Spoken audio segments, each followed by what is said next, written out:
Jedis don't give up. I mean, even if he had a problem, he would maybe take a year to try and regroup. But if he made a mistake, he would try and right that wrong. So right there, we had a fundamental difference.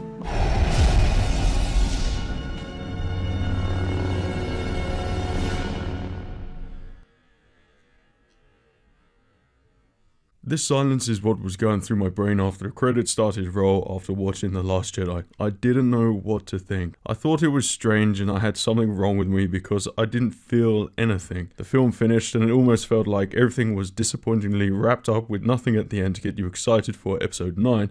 Not one single cliffhanger. There were many parts of The Last Jedi which were great, very intriguing, shot beautifully, and felt like Star Wars. I don't want to say bad things about Rian Johnson because to carry a Star Wars movie is what I can imagine a mammoth task, and I think he did a sterling job. But I don't know, there was something about this movie which didn't quite cut it for me. I thought if I'd see it again, knowing what happens, I might be able to enjoy it more, which I did to a certain extent, but most importantly, try and feel something. I felt nothing again. It was then that I realised this is not the Star Wars like we knew, or how it could have been. This is Disney's Star Wars, where finding the perfect balance between new and old is clouded, convoluted, and a film full of missed opportunity. It could have been epic, but it wasn't. To me, it lacked feeling as a story direction for the characters, amounted to nothing, because they didn't want to deliver fan service. Or they just don't know how to. We have lots to talk about. These are just the scenes which made no sense and really could have been a lot better. But just before we get onto that, I'd just like to mention one topic first. The critics. The first thing I'd like to say, what I now think about film critics. F you bloody film critics. I've come to believe they're just sheep who mindlessly follow what someone else says and jump on the bandwagon to please their audiences. As soon as the reviews for Last Jedi started flooding in, they were all spectacular, amazing, the best Star Wars movie ever. This is the Star Wars you were looking for. It's the most satisfying Star Wars movie. It has the biggest revelation, bigger than I Am Your Father. Did it, critics? Did it have that? I remember thinking to myself then, oh dear, this has happened before. Critics went crazy over how great a film was, and then I went to watch it with high expectations and ended up hating it. And sure enough, being hyped up so much it was spilling over the edge. When the credits rolled, I felt an empty pit full of somewhat disappointment. I didn't have much to say about anything. First time my mind went blank and I didn't know what emotion I was feeling. Did I love just what happened or did I not? It made me think of all the Star Wars fans who'd speculated, searched endlessly to find out who characters were, like Snoke, Rey's parents, and it was all basically thrown in their face by this movie. I wanted to cry for them and myself. This movie is not made for the hardcore Star Wars fans, it's made for the average moviegoer, and this is where I believe film critics people will fit into this category. To them, it's a beautifully crafted movie, action-packed and thrilling.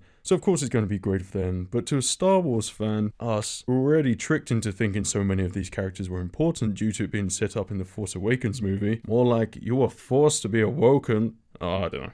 The film basically force slaps you in the face and makes everything you were led to believe was important and have some sort of value, something which you were probably looking forward to find out in this movie, turned out to be nothing and incredibly underwhelming. It happened so many times throughout this movie I wasn't even surprised anymore. I felt like I was going to continue to be disappointed when it came to finding out a big truth, and there wasn't one. And once I realised that, I could start to enjoy the movie.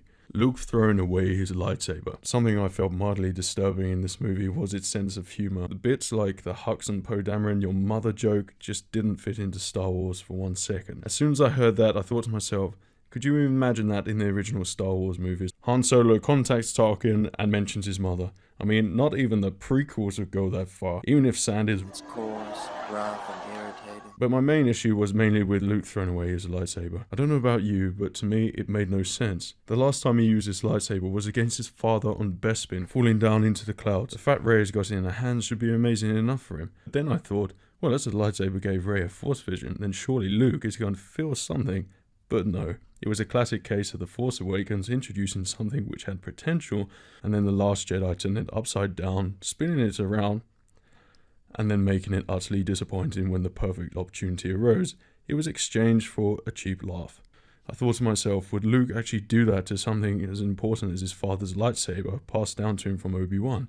I think Mark Hamill was right when he said he fundamentally disagreed with everything Rian has written for his character. The Luke Skywalker I used to know would probably take one look at that lightsaber and realise, oh shit, it's the will of the Force or something like that, and then pick up the lightsaber and perhaps the weather turns a little bit atmospheric, and then we get to see some form of flashback, whether that's through the sounds of Luke's past or a visual flashback, which Rey is able to be a part of too. And then this sends Luke into some kind of frenzy because he doesn't want to put Rey through what he had to go through with Darth Vader. So he ultimately rejects training Rey, but keeps his old lightsaber before giving it back to Rey later on in training.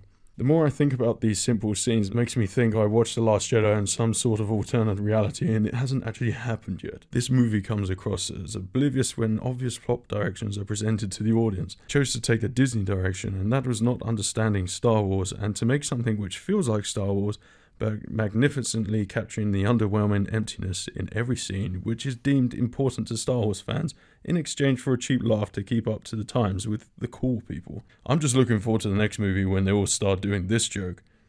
Admiral Ackbar and the Mon Calamaris. Now, I don't know if this was just me loving Admiral Ackbar and the Mon Calamaris too much or what, but this is something I felt deeply sad and concerned about. The way they dispatched such an iconic character such as Admiral Ackbar in this film was terrible. It almost took me out of the film because I couldn't believe he was taken out of the film in this way. The main thing is to protect these characters, make sure that they still continue to live in the way that you created them. I didn't understand why the characters like this, who played such an important role in the rebellion and is dear to the fans, were cast aside for other resistance characters. Admiral Ackbar is like Princess Leia. The ship they're on is a Mon Calamari ship, so it makes sense to feature a bit more of Admiral Ackbar. Seeing him in the background drift off into space, realizing he's now gone forever, just didn't really make much sense to me. This leads me on to Admiral Holdo. Now, I would have thought Admiral Holdo was brought into this movie to act as a Princess Leia figure, to pass down the torch. And sure enough, when they were all aboard in the transport ship, it was beginning to turn out like that. Admiral Holdo's character was interesting, and I'm not entirely sure if I liked her at the start, but she grew on me. It's heroic in what she did, sacrificing herself and the ship to save the transport's head into Crate. The blast into hyperspace scene via the middle of the First Order fleet was epic and beautifully filmed, but I feel like that kind of heroic action belongs to Admiral Ackbar and would have had greater meaning for Star Wars fans.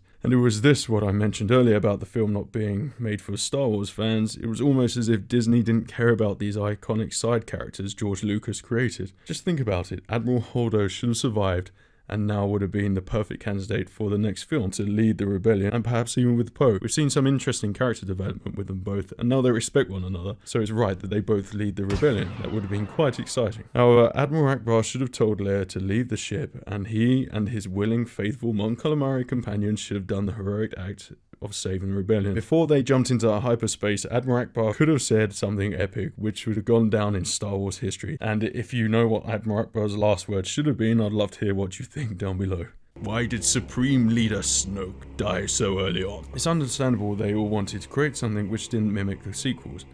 But to what extent did they want to accomplish this by? I believe killing off Snoke to make way for Kylo Ren to take over everything was possibly one of the biggest blunders in this movie. This mysterious character was introduced in The Force Awakens, but in a way which left fans speculating for 2 years on who he was and what he was, to then only have Disney throw it back in fans' faces and kill him off straight away. I don't know if they're trying to create the unexpected, but surely Disney might have caught on wind at how excited fans were about Supreme Leader Snoke, that some sort of reveal or origin would be necessary, so we learn more about this character, what his motives are, why is he there, how did he become the leader of the First Order, why is his face all like that, what's that black ring on his finger, where did he learn his Force powers, why did Sidious's theme play while he was using the Force and Rey? Disney, are you even listening? It baffles me that someone at Lucasfilm/Disney Lucasfilm didn't think to themselves and think, oh wait, Ryan, I think maybe killing off Snoke in this movie isn't the right way to go. Fans seem to really like this guy and want to know more about this character. We did kind of build him up to have some integral importance to the First Order in The Force Awakens, so perhaps we should do something else with his character to showcase what an actual threat he is to the galaxy, especially Kylo Ren. I'll surely get into how Snoke should have been used in this movie, as it ties in with what we're about to get onto, but before that, did you ever hear the tragedy of Supreme Leader Snoke? It's a Disney legend. Supreme Leader Snoke was a dark character of the Force, so powerful and so mysterious, he can even keep Star Wars fans making theory videos for 2 years.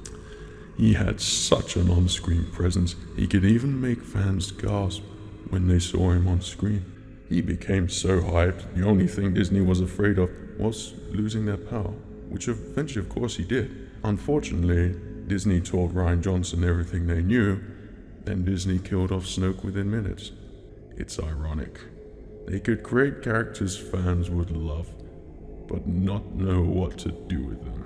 Is it possible to learn this power? Not from Lucasfilm.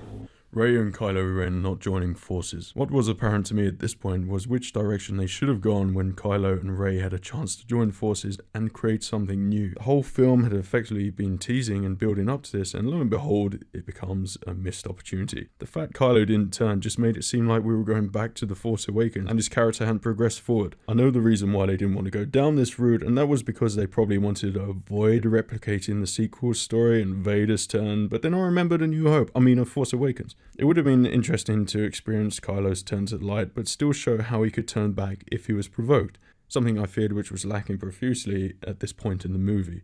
It's apparent that Rey and Kylo Ren should have joined forces for then Snoke to make a grand appearance at the end of this movie, perhaps leave it as a cliffhanger. Or Snoke turns up with the Knights of Ren in the next movie where he comes back to claim back Kylo Ren. So Kylo Ren has to make a choice in the next film. Will he stay good with Rey, or will he crumble in front of his old master, as perhaps Snoke reveals a revelation? I mean, that would be interesting. I would want to see something like that. I was voting for more Kylo and Rey to join forces. That would move the story forward and create something new and interesting with the characters, as opposed to almost hitting the reset button again. Rey has managed to escape back to the Resistance, and Kylo Ren is shouting and screaming again, looking conflicted and annoyed. None of these character stories developed. It just ended by going round in a circle, and that's where I felt the emptiness at the end of this movie. There was no revelation whatsoever, just an empty feeling of, oh. So that's all Disney could come up with.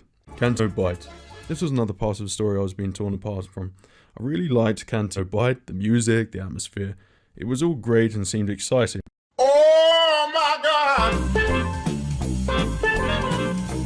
But then the kids came into it, and I don't know why. I just suppose I must have that feeling what other people felt about having kids in The Phantom Menace. Star Wars was originally made for young audiences. Even George Lucas said it at Celebration this year, that they managed to tap into every audience, so I can understand why they put them in. But to me, Canto Bight scene was very weak. The actual cantina part was good, but it was the Fathiers. I didn't understand why they had any importance, and it was that cheesy one-liner from Rose about freeing one of them, saying, "This is the victory," or something like that. So what about the Resistance literally about to be obliterated by the First Order, and she thinks saving one of them is the victory? I don't know. I think the Canto Bight scene could have been better, but it just stagnated with Rose and Finn. I get why they were there, which leads me on to DJ. I kind of liked his character, but another thing which made no sense was why didn't he team up with Rose and Finn instead of betray them? You know, do a Han Solo thing at the end of New Hope where he comes back to rescue his new friends. That could have been kind of cool. Instead he was introduced, and if you think about it, served no purpose whatsoever apart from being the guy that gets Finn on board to Phasma, to only see Phasma get killed quickly and then he leaves. That was it. DJ should have still betrayed them because he's a slimeball, but then perhaps as he's collecting his money from the First Order, Finn and Rose say something which stays in his head and makes him realise what he's doing is wrong. If you keep profiting between the lines of good and evil, you'll never find your place in this universe. And that sits in DJ's head, but he walks off anyway. And then later we see DJ and Rose save Finn on Crait and bring them back to Resistance Base. Or, instead of BB-8 doing that weird ATST thing where he rips off the thing, I was expecting that to be DJ, like he changed his mind and went to save his new friends, but no, it was BB-8, so that would have been a fitting spot for DJ. I feel that would have been a good way to continue on his character and give DJ some sort of meaning and purpose as opposed to nothing again. And the saddest thing, Luke dying. So to finish it off, this was a scene which split me the most. I loved the Luke and Kylo Ren showdown. I loved that it had a moment with Leia passing on Han's dice from the Falcon. That was another fine example of a beautiful scene. But what baffles me after seeing this movie again is why would they just kill off Luke? This scene was sad and magical, and I loved that it harkened back to the Tatooine sunset, but it made no sense from a story point of view for Luke to turn into a Force ghost at this point, when it feels like Luke still hasn't done anything. If he was going to make the ultimate sacrifice, I feel perhaps he should have done that in the final film at least, to give his transition into the Force some real meaning and purpose. If he really wanted to help Leia, the Luke Skywalker I knew would want to fly off to help his friends. There should have been a moment where the First Order is bearing down on the last remnants of the Resistance. They're picking off the ships before they can even make it to Crait. And Luke is sensing all of this. He senses the immediate end of the Resistance, and he's struggling what to do, if he should help them or if he should remain on Arc 2. Then Yoda reappears and reminds Luke of a time when patience to save your friends. You cannot be young and reckless, though being selfless for his friends. You are Yoda's words really speak to Luke, so we see him make his way over to the cliff. As the Force theme kicks in, Luke then lifts his X-Wing from out of the water, and I don't know, maybe have Yoda overlooking and smiling as Luke flies away this time. And as we're here now, that might have been an awesome time for Obi-Wan, and Anakin's Force Ghost to show up as Luke's flying off into the distance to help his friends again. Understand it might have been confusing for the audience to include a young Obi-Wan's Force Ghost, but that could still work. And then there could be a silhouette where none of them say anything, but they're all just looking at Luke as he flies off to say his friends. They don't say anything, but it just shows that they're there and looking over Luke and showing us that this island is strong in the Force. I feel like this would have been a magical moment and something I was kind of expecting. But once again, we're left with a slightly underwhelming departure from Luke when you think about all the potential his character could still do as part of the new rebellion in the next film. That's what would get me excited. And that's it. That's how I feel about The Last Jedi. If you're feeling the same, then please tell me. If you're suffering as much as I am, please tell me. Yes. Thank you, Anakin. As I'd love to know if I'm not alone. Parts of me loved this movie, parts of me didn't. And to me, The Last Jedi will always be the film which didn't leave me feeling like I'd just been enlightened by some revelation. So I hope you liked this and talking about what could have been in The Last Jedi. To make sure you don't miss out on future videos like this, then simply switch on the notification bell on the side of your screen to keep updated when new uploads arrive. And if you're not subscribed yet already, then we'd love to have you with us. Take care, my friends, and remember, the Force will be with you always.